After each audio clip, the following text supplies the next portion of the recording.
Si spacciavano per tecnici di società di luce e telefonia e con la scusa di controllare prese e contatori entravano nelle case degli anziani e li depredavano. In manette sono finiti due Sinti, Roberto Cancelli e Franco Gabrielli. Il figlio, 22enne di quest'ultimo, è stato allontanato dalla provincia di Padova. Da febbraio a settembre del 2015 hanno imperversato spingendosi fino a Mestre e Mantova, passando per l'Alta Padovana nella zona tra Borgorico e San Martino di Lupari.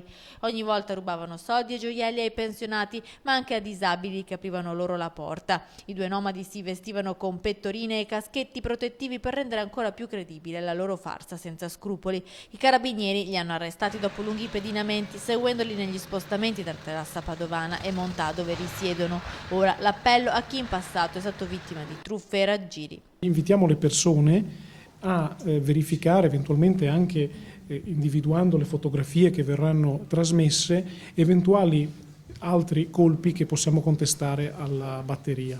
Il comandante della Legione Veneto invita gli anziani alla prudenza, diffidando da chi si spaccia per tecnici o addirittura per appartenenti alle forze dell'ordine. Quando suonano alla porta, meglio sempre verificare con una telefonata ai numeri di emergenza prima di aprire. Quello che diamo agli anziani è quando si presentano delle persone sconosciute che chiedono di poter accedere per poter ottenere documenti, ovvero fare dei controlli all'interno dell'abitazione, quello di chiamare il numero di emergenza 112 o anche 113, richiamando così l'attenzione delle forze dell'ordine.